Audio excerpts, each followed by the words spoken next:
It's more a cost of delivery crisis that we can't build new homes cheaply enough that people can afford it. This episode of the Under the Table podcast is brought to you by Shrubs.me. They say AI is taking everyone's jobs, and honestly, no one knows whose is safe. But here's the thing. When you own your audience, your content, and your brand, you don't wait for someone else to save you. You build your own future. Shrubs puts everything you create in one beautiful hub. More reach, more fans, more income. Shrubs.me, your future, your rules. And when you get there, I'll be right there with you, helping you thrive and grow. I don't believe we have as bad of a housing supply issue as we thought we did. And that as like CMHC could put out and say, hey, we need to get these 3 million houses built over the next da-da-da.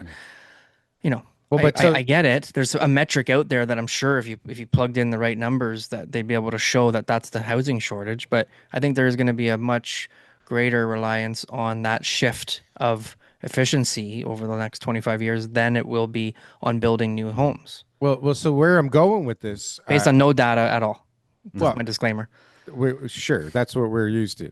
The question really is based on the fact that really nobody's building, other than the stuff that started years ago, nobody's really starting anything anytime soon.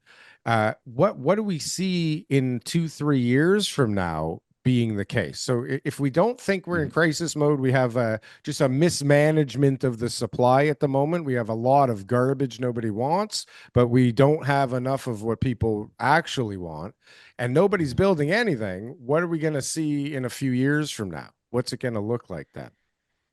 Well, I think part of the concern I have is that we'll go through a period, through 2029, 2030, not build much. And then if the economy improves or interest rates go down and we don't have that inventory, then prices are going to shoot back up again. And, we've seen periods of this where, there was that kind of underbuilding in the mid to late 1990s and so on. And then once the economy improved, you started to see prices spike back up. But, to the shortage point, I would look at it this way, that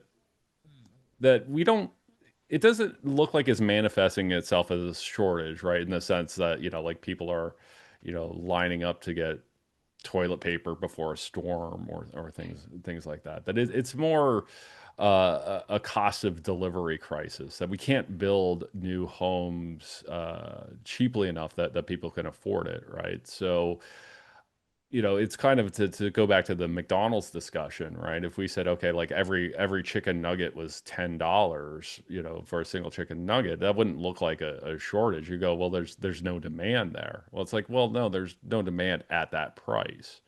And that's the challenge that we find ourselves in. And one of the issues, housing is weird because unlike chicken nuggets and most things else, that the used market or the pre-existing market competes with new.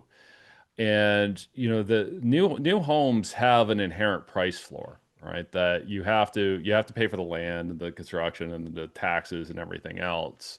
And you're not going to get financing unless there's a certain profit margin. So there is conceptually like and maybe it's on a square foot basis, but there's a lower bound of how low prices can go.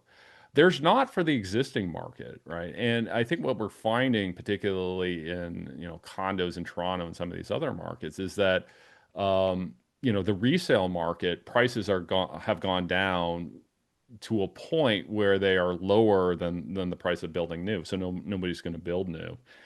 And the only way you get around that there's two ways you get around that in the long run is one, that the price of resale goes up enough where new can be competitive again. Challenge there is, well, that just means prices are really high and we don't have much affordability, or is that we drive the cost down. And I think that's where policymakers have to focus on the second part, right? Because, there's, again, two pathways to supply. And from a policymaker's point of view, do you want the pathway to supply that's being the one of really high prices, or do you want the one of affordability? My view and the view of MMI is that, we do want supply, but we also need to make sure that supply is attainable to the middle class.